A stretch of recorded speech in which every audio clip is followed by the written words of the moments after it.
man je pense que moom mooy réflexion bi nga xam te ni moom lañu war a am ultérieurement par rapport à ces situations. Babacar 3 maires en un temps record foofee ca mairie bu Dakar Abass Fall qui a réussi hier bile mbir ba daal di falu jamono ji moom moo nekk le maire actuel bu Dakar. non liñ ci mën a retenir man daf may renvoyer ci benn terme bu may faral di dégg mooy dañuy wax très souvent que naan il y a jamais 203 il y a jamais 203 premier bi dama koy wékku par rapport aux élections présidentielles ndax foofu bu ñu ko waxee dañuy interroger d'habitude ce que l'on appelle un programme politique buy convaincre toute une population le choix des Sénégalais en majorité c'était quoi c'était Pastef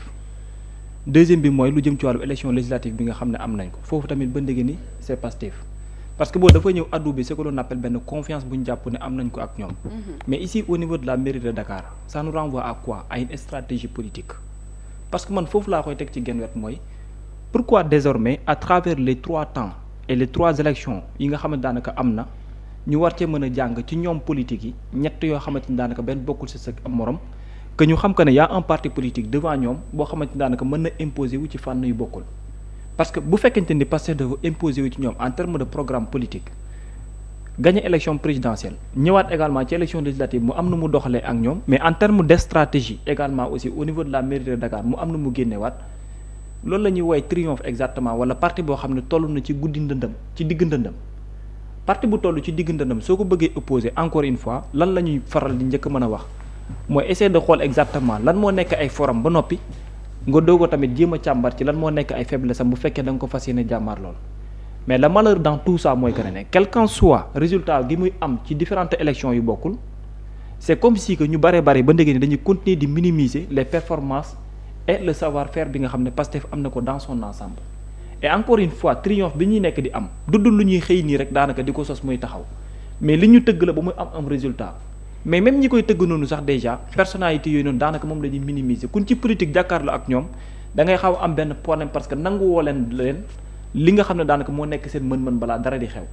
mais en vérité bu fekkente ni observateur nga bi observer de loin wala même de près di nga xam que ne ñi sont de bons politiques moo tax résultats yi ñu am ñu mën koo am léegi yow aussi pour être un bon politique ba mën leen contrer il faut nga leen accepter le peu bi nga xam ne daanaka bu ñu mën la wala ñu koy faral di càmbar démb mairie de Dakar il suffit nga taxaw ci visage yi après élection yi juste après laa la wax ci ngay comprendre exactement ñenn ñi seen kanam mais degré de déception bi nga xamante ni am nañ ko mais doo ko sax mën a posé wu. kon maanaam da leen bett. non mais bien sûr que da leen non mais en fait yow mi fa nekk loon sax di nga posé wu question ne où est-ce que est passé Abass Fall résultat bi mu am démb ci 49 voix yi mu am mais da ngay posé wu question mais Mouhamed li gën a convaincre nit ñi war ko bàyyi xel mooy comment lu jëm ci wàllum vote secret nga mën koo assurer mën koo garantir vote secret laa la wax de ba mu leer na ñu ne yaa ngi jëm ci élection ay vote secret la ñuy def mais yow sécuriser nga sa vote ba pare duñ posé wu question boobu noonu. comment est-ce qu'ils ont fait ba réussir lu mel noonu. stratégie bi ñu teg. nan lañ def ba réussir ko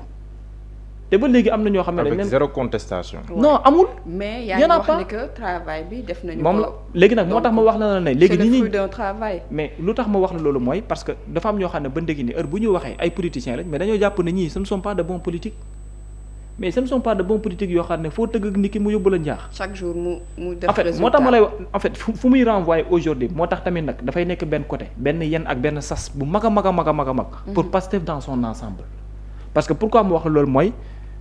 élection présidentielle dem nga élection législative dem nga aujourd'hui demuñu ci élection de manière générale parce que collectivité territoriale yi maanaam élection locale mais une élection nga dem par rapport à des conseils le choix est venu confirmer exactement le leadership de Pastef comme locomotive Yewwi Askan Wi ça renvoie à quoi exactement vous avez maintenant toutes les cartes léegi fu mu toll nii doxal leen parce que pour man sas bi foofu laa koy yóbbee autant ñu def un choix avec la manière ci président Bassirou Diomaye Diakhar Faye def le choix avec la manière ci président El Malick Ndiaye ak l'Assemblée nationale conseil yi tamit dans l'ensemble ñi représenté Sénégalais yi Dakar waaye defaat tamit le choix ci Abass Fall ça renvoie à quoi exactement baatu confiance bi mooy dellusiwaat tëgg lépp dans son ensemble ci askan jëm ci des politiques pour jox leen léegi nag renvoyer bal bi nag ci benn côté moom mooy taxawaat faire de sorte que lu mu gàtt choix yooyu noonu di opérer wu avec la manière bañ a nekk une déception dans son ensemble man bi ma déglu Abass Fall ma déglu Ngoné Mbengue dégluwaat ñeneen ñi nga xam ne maa leen fa jël démb man li ma am comme perception dans l'ensemble mooy que ne au niveau de la mairie de Dakar il peut y avoir un travail boo xamante ni ça sera dans l'unité et c'est ce que tous les Dakarois attendent de la mairie parce que mën naa ko wax fii depuis presque plus de 20 ans boo ko xoolee bu baax mairie bu Ndakaaru nekkul lu stable ci politique ci ñi koy jiite seen diggante ak nguur ak ci ni muy doxee parce que li ñu jàpp mooy que ne bokkul ak koo xam ne daanaka dafay bokk ci nguur ba pare ñëw sekk ko ak ñoom ndax jafe-jafe yi nga xam ne daanaka mu ngi ci am léegi mairie boo xam ne nii ak loo xool capacité gi mu am Ndakaaru ak ni mu nekkee vitrine ak Sénégal ci bu ñu koy wax mais mairie bi mënul am stabilité en terme de lan doxalina ak fonctionnement am pourquoi parce que ñi ñu faral di choisir pour ñuy nekk maire au niveau de Dakar ñoom mënuñu sax déggoo ak ñi nga xam daanaka ñooy nekk ci nguur gi donc problème boobu noonu moom mooy nekk di taxaw léegi nag beneen bi nga xam ne daanaka mën nañ ko ciy seetlu mooy par rapport au niveau de la mairie de Dakar attente yi nga xam ne moom tey dinañ ko xaarandi ci moom Abass Fall ak ëllëg bi nga xam ne daanaka mën na fas yéene jël mais pour man tey ji ibbil na ko déjà benn boulevard mooy légitime bi nga xam ne am na ko politiquement au niveau de Dakar donc désormais mënatuñoo wax des questions de contestation pour leadership am au sein de Pastef par rapport ak Dakar donc étant coordonnateur de Dakar également aussi quand on parle de Dakar on citera forcément Abass Fall et ëllëg choix am porté ko ci moom par rapport ak biir Dakar il y aura zéro contestation parce que le choix sur Abass Fall et sa victoire au niveau de la mairie de Dakar et la sortie également du président de la République atteste véritablement le leadership d'Abass Fall au niveau de Dakar et surtout Abass Fall sans contestation dans Pastef au niveau de Dakar. alors Mouhamed fii mënuñu renvoyer waat ñu wane Pastef dafa jël li nga xam ne moom la moomoon. waaw mais Pastef revient de très loin boo xoolee malgré le fait que moom moo teewoon électorat bi depuis 2022 muy confirmé wu chaque échéance électorale bu am. mais da ngay gis ne que booy ñëwaat si ku mel ni Abass Fall il revient de très loin d'abord premier adjoint au maire bi loolu amee ñàkk déggu am si diggante taxawu ak Pastef après mu ñàkk le poste de premier adjoint au maire du moom moo ko ñàkk Pastef moo ñàkk le poste de premier adjoint au maire parce que raison bi ñu joxe woon dañ koo tegoon ci wàllum yoon ñu ne dañoo war respecter la parité ak yooyu mais li tax ne Pastef moo ñàkk poste bi ñu teggee Abass Fall mënoon nañ fa teg jigéenu Pastef parce que si biir conseil yi amoon na ay jigéen ñu si mel ni ñoom Marie Rose Faye ak ñeneen ñoom mais defuñu lool dañ faa teg waa taxawu kon Pastef ñàkk loolu et puis loolu mu nekkoon lu métti pour Abass Fall ak Pastef ndax Pastef dafa mës a gëm ne dafa jouer rôle bu am solo si élection ki fa nekkoon maire di Barthélémy Diaz ak Abass Fall ak Barthélémy Diaz si combat yu nu mënee ensemble bien avant ñuy choisir officiellement Barthélémy Diaz ba après lii xew si législative yi ak yu demee noonu nga xool ne kon Abass Fall vient de très loin nga gis ne que en un temps record dégg na si ministre dégg na si maire dégg na si député si benn temps bu gàtt jàll na si ñetti situation yooyu noonu yëpp te boo moytul dafay waaj a bàyyi poste de ministre bi dem il a clairement dit te li muy junj mooy jàpp naa ne li ko fi téewagum moom mooy remaniement bi nga xamante ni ñu ngi koy xaar bu remaniement amee rek mooy dina jénn si kii bi parce que sinon day démissionner mais jàpp naa ne te boo xoolee acte bi mu def démb da nga koo installé rek mu jóge fa dem assemblée nationale donc muy loo xam ne da ngay gis ne booy observer le Pastef da ngay xam ne le Pastef revient de très loin mais da ngay xam ne légitimement le Pastef reprend ce qui lui revient de droit boo ko jëlee si wàllum politique te itam nga xam ne dama defoon émission ak Souleymane Jules Diop defe naa c'était un peu après les législatives wala bi avant les législatives fàtte naa mu ne ma balaa élection législative yi astafurlah balaa élection locale yu 2022 dafa am ñu ñëwoon ci Ousmane Sonko ne ko sampul Dakar parce que boo sampoo Dakar yooyu yaay gagné incontestablement Ousmane Sonko ne leen mënumaa sampu Dakar parce que sama kàddu jiitu na ma Barthélémy Diaz moom laa wax ne moom laay samp Dakar bii loolu noonu amee wax na ma sax am na keneen ku jege woon Barthélémy Diaz damay bañ a tudd turam pour bañ a tooñ bu ñëwoon ci Ousmane Sonko ne ko Barthélémy Diaz mi wóoluwuma ko mu ne ko joxe naa sama kàddu Barthélémy Diaz moom mooy sama candidat pour élection 2022 ba li ci xew après mujj see xew ba li président parti Pastef wax déception bi am sa Barthélémy Diaz ak yooyu defe naa sa jour boobu rek la ko mës a tudd su ma juumul ci élection législative yi wax déception bi moo si am pour wax ñoom ñaar fi nga xam ne fa leen jógee woon parce que aussi Barthélémy Diaz aussi le 8 mai 2023 da nga koy fàtte bi muy génn di wax tam moom tam déception bi mu am si Ousmane Sonko jàpp na ne Ousmane Sonko dafa xam moom si suuf ba pare jënd si kaw di ko weeje ak yu demee noonu donc ñu dem ba àgg foofu loolu après jur li mu jur à la ville de Dakar mais loolu noonu yëpp bu amee lii ni am mën nañ wax ne que Abass Fall démb boo ko gisee mu koy takkalaat raaya day mel ni c'est une réparation bon du ma bëgg ma tudd turu injustice parce que loolu c'est subjectif mais c'est une réparation daal d'un acte qui avait été posé antérieurement et qui semble revenir sous d'autres formes. Abass Fall dañoo tekki woon drapeau bi nga xam ne moom lañ ko takkaloon si ndiggam en tant que premier adjoint au maire waaye démb da nga ko takkalaat mu nekk maire de Dakar mu mel nii kon histoire moom mooy répété wu mais si beneen anam ba ñi nga xam ne ni ñoom lañ néewaloon doole démb entre guillemets ñoom tey jii ñoom ñoo amee doole bi loolu tam ni mu war a yóbbee ki am doole tey moo nga jàpp ne ëllëg yi tamit mën ngaa néew doole nekkaat même position. parce que mbir mi dafay doon loo xam ne ni dafay tourner saa su ne mais quand même li tax encore une fois mbir yi kii c'est parce que dafa am une légitimité derrière légitimité populaire boo xam ne ni moom moo am askanu Dakar jàpp ne bu ñu falalee bu ñu votelee diw parce que Ousmane Sonko moo taxoon et loolu noonu élection yi li mu wane si ay résultats après wane na ko mais quand même ak yeneen yoo xam ne ni am na si ba mujjee jur li nga xam te ni moom moo am léegi leen li si des moom mooy ut stabilité par rapport à la mairie de Dakar jublu si liggéey parce que les urgences mais elles sont nombreuses JOJ yi ñu ngi ñëw ak yeneen yoo xam ne ni aussi mi ngi taxaw ñu war see sumb liggéey parce que le défi de l'organisation buñ ko relever mais dafay doon loo xam ne nii lu am solo lay nekk pour l'image du pays te loolu Dakar kese mënu koo dékku Dakar moom moo koy daloo c'est vrai mais il faut mu nekk diggante moom ak état du Sénégal ñu taxaw si baax a baax taxawale infrastructure yu am solo loolu c'est Dakar comme vitrine boo xam ne dafay taxaw si wàllum adduna bi yëpp 2026 te loolu léegi nii lañ si commencé taxaw ak yeneen mbir yoo xam ne war nañ koo commencé taxaw liggéey si bu baax a baax kon Abass Fall mën naa wax ne toog na mi ngi woon si conseil municipal bi kon xamoon na lii doon xew yëpp parce que conseil municipal bi moom mooy dogal ñeneen ñi si bëree bëri am na relation yu baax ak ñoom la preuve résultat yu mu mujjee am donte ne Pastef minorité la si biir conseil bi loolu daf ko jël à profit boole ñëpp woo ñëpp waxtaan waa taxawoo ak ñeneen ñi ne woo yëpp ñu waxtaan ba nga xam ne dinañ mën a dérouler projet bi nga xam te ni moom la am pour waa Dakar. taxaw Babacar wala Khalifa Sall sax lan la mën a tirer ci les résultats. non ñaari mbir mën na ci bokk. parce que j'ai eu la chance d'interviewer Ngone Mbengue et Alioune Ndoye ak tamit Bassirou Samb. Bassirou Samb waaw Alioune Ndoye sax jëndoon taxaw. Alioune Ndoye mais quand tu les écoutes. ñoom ñëpp dans l'ensemble. man dama gëm ne. ba ils ont été très fair play ah. non moom laay wax logique bi. c'est-à-dire logique bi gis naa ne am na benn laaj boo xam laaj nga ne ko ñoom ñëpp mais ñoom ñëpp ñu ras. waaw non mais logique bi ci jëm. xam ne li nga bëgg a wax de da laa kii rek ne la non non daal bëgg dugg en tout cas daal voté nañ lii la résultat yi. oui mais bon quand tu les regardes tu sens que ni y a une très grande surprise.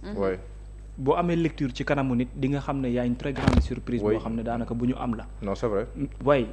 bon sëgëm ñun ñi doon observer rek ñoo am mbetteel mais wax laa ñoom. voilà très bien beneen bi mooy fu muy renvoyer mooy ñoom sont tenus d'être dans l'obligation même aussi. de travailler dans l'unité. parce que déjà Abass aujourd'hui même pour masquer lu ñenn ñi di xel njaar par rapport au sein des conseillers ñen ñoo ko voté lam ñen ñoo ko voté lu. il est dans l'obligation jox bopp ñëpp. ubbi tàllal loxo jëpp. te tàllal loxo boobu ñëpp moo mën a def tamit la réussite durant cette année là buy tax Abass Fall en attendant muy jël mandat boo xam ne bu plein lay doon bu fekkee dafay nekk candidat que mu xamagum yoon bi nan lay jëm te bu amee tam ay conseil ci ban anam la war a mën a liggéey ak ñoom te benn bi également mooy que ne li ko may 49 yooyu ci biir 100 yi tamit presque c'est la moitié c'est la moitié des conseils parce que conseil yi voté 88 boo si amee 49 c'est plus de la moitié. non mais boo jëlee dans l'ensemble les 100 yi am. maanaam bu absence amul dara amul. tu as 49. mais étant maire mën na dulee mbir ba mu dem ba 50 et quelques. donc bu la neexee. choix yi nga xam ne waaw Abass Fall il est conscient des profils wala des têtes yi nga xam ne ñoo def le choix porté ko ci moom. xam na ko de man moom jiwu ma ne xam na ko man loolu laa gëm. man dama gëm ne Abass Fall mën na am ràññale ci 49 personnes yi def choix ci moom. man loolu gëm naa ko mais lu weesu loolu pour moom mu mën a dimbale ñooñu ak ña fa ne mooy bañ a nekk ci ràññale guy wane ne ñi nga xamante ni ñoom la fa nekk sax dinañ mën a am ràññet naan kii sëkk naag diw sàngam lii wala mel naag diw sàngam nii te melu ko ak man parce que moom ci ay kàddum bu ma ci sukkandikoo man jàpp naa ne lu jëm ci wàllum parparloo mën na faa jeex ci ay kàddum su ma ci sukkandikoo parce que bu ne désormais lu jëm ci wàllum politique politicienne au niveau de la mairie de Dakar désormais c'est fini ça nous renvoie à quoi à une unité te Dakar ak fi mu toll nii encore une fois ma wax naa ko sànq mooy que ne unité la gën a soxla ndax lan fi ñu jëm ak la ñu fas yéene defe ji JOJ rek dafa doon loo xam ne lu capital la pour le Sénégal mais dëkk itam lu capital pour suñu capitalu réew donc yooyu bu taxawee dafay doon loo xam ne lu important beneen bi nga ci renvoyé mooy taxawu Sénégal tey xam nga nag soxna Astou man surprise bi mën naa am fu mu toll mais du ma ko renvoyer ci benn degré bii nii su ma nekkoon biir taxaw en toute sincérité parce que déjà bu les 12 membres de Barth génnee ça renvoie à quoi exactement yow nga yaakaar ne bokkuloo biir taxawu Sénégal nekk ci xeex taxawu Sénégal mën naa xaar keneen ku bokkul ci seen biir ñoom di ñëw di leen dooleel ci seen biir parti politique. ah lu tax. lu tax nga may laaj Ngone Mbengue déjà amuñu unité ñoom derrière Ngone Mbengue il a fallu réunion lan presque 48 heures pour ñu mën a opter ci Ngone Mbengue. mais comment est-ce que nga mën a xaaree tamit ñeneen ñëpp mbooloowul nekk benn nuñ mën a xaaree ñeneen di booloo ñëw ci ñoom. non mais booloo nen taxaw mujj na booloo. non Barth bokkatul taxaw. non maanaam fi may waxee du foofu de. dama ne taxaw à la dernière minute la doo ko am une unité. mais est-ce que unité bi unité wu na. non gëm xam nga dama gëm loolu. non unité bi unité na moo war parce que am nañ 30 voix yi nga xam ne. am nañ 30 voix non mais plus de leur nombre de conseillers. baax fi may waxee de bu fekkonte ne taxaw amoon na l'unité à temps est-ce que du doon am temps wu dem même renégocier par rapport ak les autres yi fa nekk yoom ay conseils. non xam nga tax baabu bul fàtte ne aussi. waaw ni Abass Fall def. waaw ba gagné. waaw te ñoom ñoo amee pouvoir. lan moo tax tamit. ce serait très difficile pour que keneen mën koo réussir. xam nga foofu lu tax d'accord mu fa ak. parce que taxaw am na lu mu réussir de taxaw boo xoolee. waaw boo leen boole woon ñoom ak Barthélémy Diaz yëpp. 22 députés la 22 conseillers. waaw Barthélémy Diaz ay dem jénn kon xam nga taxaw dafay gën a. effectivement malgré tout taxaw am na fanweeri. am na 30 xob. léegi Abass Fall mi nga xam ne moom il n'était pas au niveau de la mairie Ngone Mbengue mi nga xam ne moom moo toogaale moo fa nekkaale Ngone Mbengue mi nga xam ne moom moo jiite waale moo toogagum ci fauteuil bi am légitimité bi à l'époque parce que dañ ko fa teg la moom li mu mën a régler à travers les conseils la moo tax moom Abass Fall réussir ko ci suufam moom. non xam nga un maire par intérim tamit maire par intérim nga un. non man bëgguma ñu gis mairie bi mais dama bëgg ñu gis parti politique bi. waaw parti politique bi laa la wax def na prouesse. jóge na si parce que 22 la amoon boo ko boolee ñoom ak ñoom. Barthélémy Dias ak ñëpp. Barthélémy Dias jéem retiré wu. am nañ 30 ñu am 30 kon ça veut dire que ñoom seen capacité normale. multiplier nañ ko par 2. ils ont évolué très bien mais en face. dañoo taseeg loo xam ne nii. dañu tase nañ ak koo man nag démb si wàllum politique li nga wax si wàllum politique moom. stratégie parce que bettaat na ma si wàllum politique. non du yow kese la bettaat de. waaw si wàllum même ñoom seen bopp bettaat na ma. même ñoom seen bopp bett na la mais dama ne bett bi tamit. parce que man j'étais diviser pour mieux régner bi wala se diviser et faire régner quelqu'un. man dama jàpp ne taxaw c'est diviser pour faire régner Abass Fall. man loolu laa gëm de. parce que diviser wuñu parce que am nañ benn candidat division asu loolu lu officiel lu mujj li la. division am na parce que lu tax ma ne division am na mënuñuy wax élection jurisprudence Soham El Wardini nekk fi toppuñu ko dem ba à 24 heures des élections ñu doog a wax ne oui ñun ñëpp bàyyi nañ fu mu toll ni Ngone Mbengue moom mooy dem mais ñun ñëpp bàyyi nañ Ngone Mbengue moom mooy dem est-ce que aussi en réalité cette unité là mu ngi ci biir tous les conseils ak ñi ñu waroon a woo pour ñu bokk ak ñoom foofu problème la parce que bu fekkoon au départ amuñu woon problème plusieurs candidats question bi xam nga fan lañ ko reposer doit taxaw de waa Benno mais yow kun man li may wax nii yow man li may wax ma ñan laay waxal yow kon waxal opposition kon bu wax taxaw non déedéet dafa ndànk de bu nekkee opposition bi damay d'accord ak yow boo nee opposition bi est-ce que mbooloo bi ñuy wax non noonu la demee loolu damay d'accord ak yow mais taxaw moom li waroon am na ko mais nag opposition bi waaw parce que bu Benno àndoon ak taxaw lii Benno téye taxaw boole ko moom mais nag xam nga le vote te Benno jëlul position mais nan la Benno di demee ci taxaw boo xam ne mais Benno a été déterminant yéen tamit nag mais nag xam nga vote bi xamoo ko moo voté kan mais bu fekkee Benno da ngay analyser ni rek Benno bu fekkee Benno loolu la def Benno il est pas constant par rapport ak non maanaam jeu politique xam nga jeu politique yow taxaw sax constant wul non xam nga jeu politique le jeu politique moo weesu logique bi ñu nekk ñun le jeu politique yenn saa yi day am yeneen réalité yoom kenn du ko toog di wax ci plateau il y a d'autres réalités yu am te ces réalités là on prévalu hier réalité yooyu man xaw ma lan la man nag xaw ma du ma wax lu ma wóorul léegi dafa ndànk mu xam ne réalité moom les réalités politiques moom on prévalu dem waa léegi ba mu joxe résultat bi on parle de l'opposition dans son ensemble il y a manque de constance dans l'opposition dans son ensemble bu fekkee résultat yi ni mu juddoo la il y a manque de constance en réalité mën nañ ko observer compte tenu des résultats mais damay ne l'autre question à se poser mooy mais damay ne est-ce que dem opposant dañoo nekkoon dans une logique d'opposant wala est-ce que nekkuloon dans une logique de Dakarois. non dinaa ci ñëw xool l'intérêt des Dakarois. waaw ñu doxal bon ce sont des questions. Mohamed on parle là des politiques. man nag li ma xalaat dëggantaan mënu ma koo wax. non on parle là des politiques xam nga li ma xalaat dëggantaan waaw dafa nag xam nga wax naa la ko en off. non dafa nag mënu ma koo on wax. parle là des politiques kon entre guillemets loolu ngay jéem a tax ko mënoo ko wax. waaw xoolal waaw li on ma parle là xalaat des dëgg ma ko wax. waaw non mais quand même li ma jàpp daal mooy lii voté nañ nii Pastef gagné na. waaw dañuy féliciter Pastef. waaw mais li ma jàpp mooy prouesse politique la. leen si ginnaaw nag xaw ma. non vraie prouesse politique la mais au-delà prouesse politique bi tam dafay am jàngat te mënta ñàkk parce que ça va nous renvoyer à ce que l'on appelle cette constance dans l'opposition dont on parle. constance boobu noonu moom laa lay wax que ne kii waroon na jiitu pour woote ci constance bi nekkuloon ci constance parce que demul ci jurisprudence Soham El Wardini dafa xëccoo ba à la dernière minute ci la doog a indi unité après des réunions de 1h à 2h du matin diggante jeudi ba vendredi ci biir taxawu Sénégal ci lañ doog a dem ci benn unité mooy Ngone Mbengue dès le départ bu fekkonte ni amoon na cette unité dans taxawu Sénégal man jàpp naa ne il y aurait possibilité de pêcher même par rapport aux autres partis politiques yi fa am ay conseils loolu laa gëm beneen bi ci toppaat mooy que ne ci biir taxawu Sénégal aussi question bi ngay posé mooy pourquoi ñoom tamit bu fekkee ñoom ñoo def tamit choix boobu parce que bu ñu defee calcul ci 30 voix dañu naan 30 voix yi biir taxawu Sénégal la ñoom voté léegi ñeneen voix yi am ci yeneen parti politique lu tax également voté wuñu mais est-ce qu'il n'y a pas aussi cette autre possibilité que les 30 voix sax mën na bañ a nekk à 100% taxawu Sénégal mënoo def observation boobu wala nga posé wu question boobu en tout cas c'est de la politique. lépp da lay renvoyer waat ci benn mbir lépp da lay renvoyer ci benn mbir c'est de la politique. xam nga ci fu mu lay renvoyer mooy waxaat ko mooy ci li ma wax sànq Abass Fall exactement ak choix am boobu noonu s'il n'était pas bu amuloon lu ko wóor yàlla ne bu demee day gagner du dem te comment est-ce qu'il a fait ba sécuriser ces 49 voix te vote yi nekk loo xam ne daanaka lu secret la. non xarañ léegi nag mooy prouesse politique bi ñuy nekk di wax par rapport ak Pastef avec ses adversaires ñoom dañuy continuer di wéyal te ñoom depuis boobu ba léegi ils sont en train de se diviser pour permettre à Pastef de régner sur eux leer na de commençant d'abord par élection législative depuis de boobu ba léegi même élection locale yi su ñu amul la réorganisation qu'il faut même sens boobu la ñuy demaatee bu ñëwee waa ji fàggat leen dox soxlaam. En tout cas c'est de la politique. te ci wàllum politique moom tout est possible ça se voit à chaque fois que élection am tournure bi muy am ak yëpp. waaye ñu féliciter Abass Fall di ko ñaanal yéen bi diis mu liggéey Dakar ñëpp ànd ci